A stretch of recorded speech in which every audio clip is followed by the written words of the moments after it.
ఓం నమ శివాయ శ్రీమాత్రే నమ. మిత్రులకి శ్రీభిలాషులకి అలాగే నన్ను ఎంతగా ఆదరిస్తున్న యూట్యూబ్ ప్రేక్షకులందరికీ కూడా పేరు పేరు ధన్యవాదాలు. మిత్రులారా, మీ అందరికీ పరాదేవత ఎల్లవేళలా మీతో ఉండి మీ మనోవాంఛ నెరవేర్చాలని మనస్ఫూర్తిగా కోరుకుంటున్నాను. ఈరోజు మనం ఒక అద్భుతమైన తంత్రంలో ఉన్న రావణ సహితలో ఉన్న ఒక అద్భుతమైన మంత్రాన్ని చెప్తాను మీకు నేను.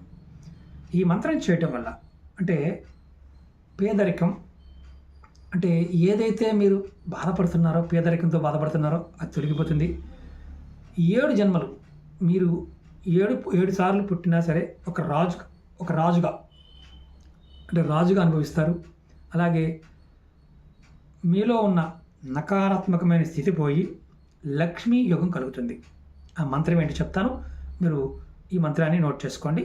అలాగే వీడియో డిస్క్రిప్షన్లో కూడా ఈ మంత్రాన్ని పెడతాను. ఓం నమో శ్రీం క్లీం విఘ్న వినాశాయ నిధి దర్శన ధ్వహ ధ్వహ కురు కురు స్వాహ. మరొకసారి చెప్తాను.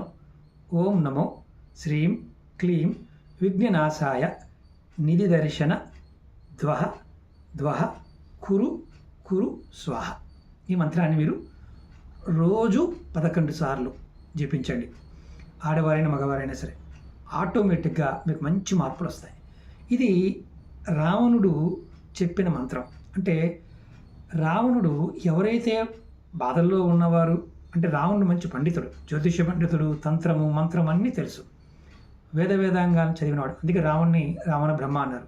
ఈ మంత్రానికి ఉన్న శక్తి ఏంటంటే మీలో ఉన్న అత్యంత అద్భుతమైన శక్తిని బయటికి తీసుకొస్తుంది, మంచి ఫలితాన్ని ఇస్తుంది.